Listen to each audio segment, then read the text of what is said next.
என்னது?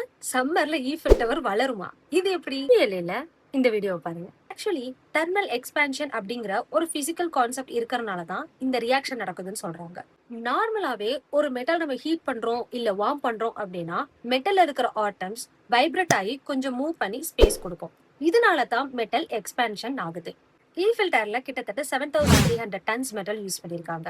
சம்மர்ல நடக்கிற இந்த தெர்மல் எக்ஸ்பென்ஷனால தான் ஈஃபில் டவர் நார்மலா இருக்கிற ஹைட்டை விட 15 சென்டிமீட்டர் க்ரோ ஆகுதுன்னு சொல்றாங்க.